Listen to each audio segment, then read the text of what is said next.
Good morning, YouTube. Thanks for coming over. Thanks for tuning in. Today we're going to be talking about my Ryobi 18-volt weed eater and a replacement end for it to help cut better. I've got a few places out in my yard, as you can see right there. I had a tree fall not too long ago and I sprayed it to get the poison oak and stuff out of there, but got to get all that up. But I need a weed eater around there. I have a few places around the yard with some thick vines and some saplings and stuff like that. And I've got my regular weed eater here, 18 volt. This thing works really, really good, especially with the bigger batteries. It lasts a really long time. And this is one of the aftermarket batteries. It's really nice too. I should do a video on that. We'll do that another time. Anyway, the regular wire, Ryobi wire, it's good. This is the Ryobi brand too. It works really good, but it just doesn't cut. Literally, it doesn't cut in some of the places that I need it. It does grass and some vines and stuff like that pretty good. But I purchased on Amazon. It got pretty good reviews. This thing right here, it just clips on in there, and you attach these little ends right here, and it's supposed to cut pretty good. We'll see what happens. It comes with some extra blades, extra nuts and bolts. The bolt just goes right up in there, and you screw it in.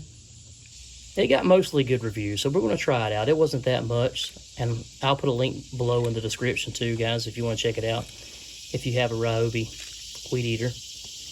But I'm going to attach that on there, and I'm going to go tackle a few places. I'm going to go around and show you a few places that I'm going to cut, and then we'll see what happens.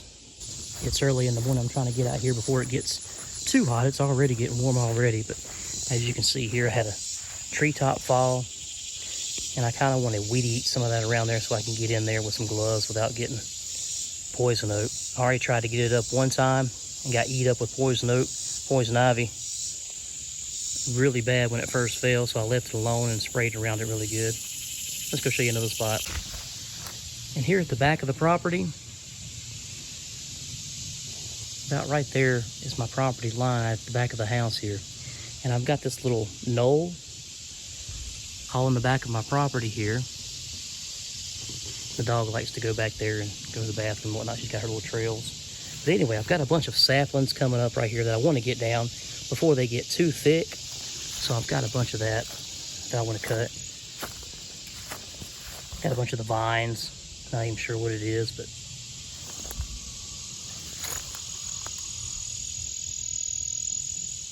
got some briars and stuff there too that the regular weed eater just won't cut through. More saplings. I just want to kind of clean it up really good right around here. That one's about too big for that, but I want to tackle it anyway and see what happens. And right here on the side of the house, there's like these filler vines, and the regular weed eater string cuts pretty good. I try to cut it back here at the landscape and stuff to keep it out of the driveway. But I'm sure those blades should make a little bit better job than the weed eater wire itself. I've got these old cactus things growing up everywhere. I've been digging those things up for about 10 years and they keep popping up everywhere. Got some more right here. It's like every one I dig up, another one comes up. Those roots are really deep in the, well, they're not deep, but they're spread out underground. And you think you get them and you don't.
The whole piece went flying somewhere. Let's go find it.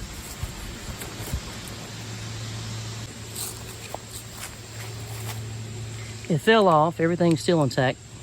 The little lips are still on there. So we're going to attach it back on there. I'm going to make sure it clicks on there a little bit better. See what happens.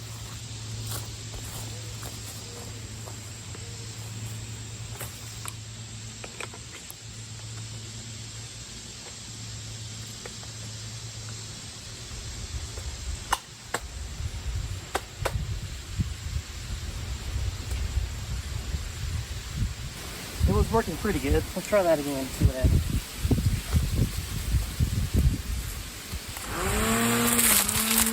Sounds like a fan.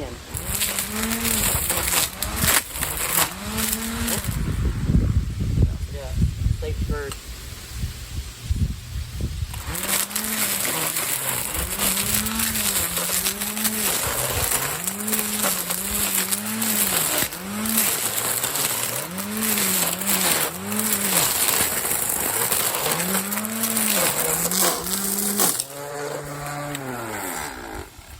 Came off again.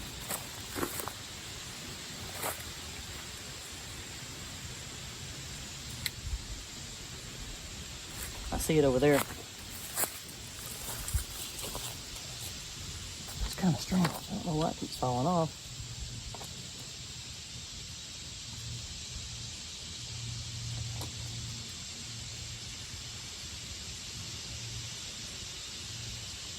Okay, I'm looking at it. And right here, there's like 2 notches over on this side. There's 1 notch on this side. Let's see if you guys can see that.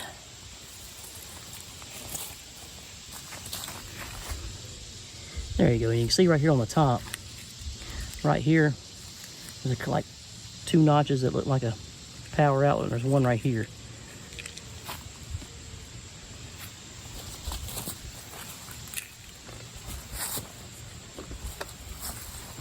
And going inside this thing, that right there clicks. So those 2 notches, or the one with the 1 notch,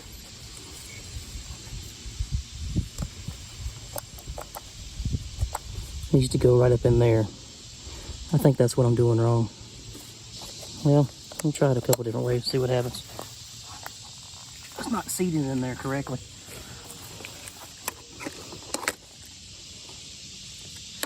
Okay, maybe it goes this way. Perhaps.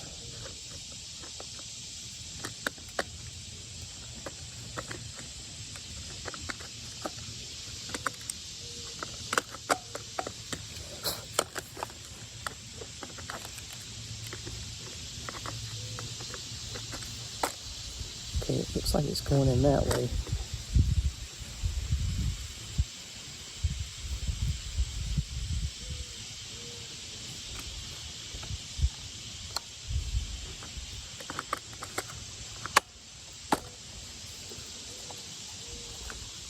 That seems to lock it in a little bit better, guys.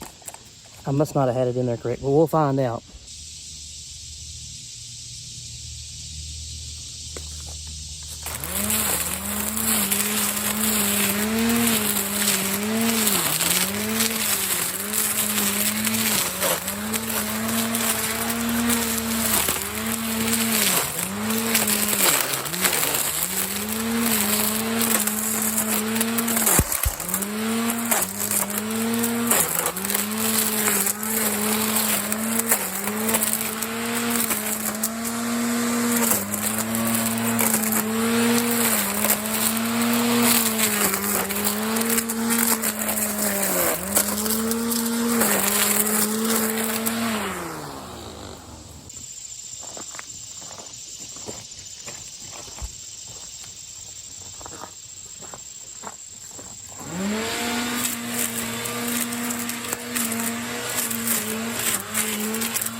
We've got the weed eater back on the tailgate. I'm going to take this off. I think I know why it keeps popping off. So as we take this thing off, let me zoom you in. Ryobi 18-volt weed eaters have this automatic string advancer. Every time you turn off the button, the power, and then turn it back on, it advances the string out. And there's this piece right here that cuts off any excess string. So it advances every time you cut it off and cut it back on. And here's the piece right here. It clicks in and out to advance the string. See there, it's activated, deactivated. Anyway, we want to make sure that that is not pushed in like that. Make sure that's out when we put the piece on there. That's the only reason I could think of why it's popping in and out. I have to research it just a little bit more and see if it says anything on the product page. It didn't come with any instructions, of course, but like I said, I'll leave the link for this down below in the description. And I'll probably put a comment later on updating the function of it if it's still working, if it keeps popping off. But I think that's what's doing it. Make sure that that is not advanced. Make sure this piece is not pushed in. Make sure it's out before you put this in there. But it does have a couple different pieces right here. And the only thing I can think of is this piece stops this from going in and locking. The same with these two right here. Go back here where the spring is and just lock it in place right there. Well, that's my 2 cents. We'll keep working at it and see what happens. And here's a quick look at the 6 amp hour replacement battery for that. These things work so good. It's got a little button right here, shows the charge, which is awesome. Pretty heavy duty, works really good. I bought a couple sets of these, that way I can use them with the fan. I have a Ryobi fan that works really, really good. But I'll probably do another video on these batteries. Maybe do a side-by-side on the original Ryobi batteries. Well, I think that's going to do it for this one. I hope you got a little bit out of the video. If you did, leave a comment down below. Click the like button. If you're new to the channel, or if you haven't already, make sure you subscribe to the channel and click that bell for future notifications. With all that being said, thanks for tuning in. Thanks for watching. Stay tuned for the next one. And as always, plan, prepare, and practice. Handi out.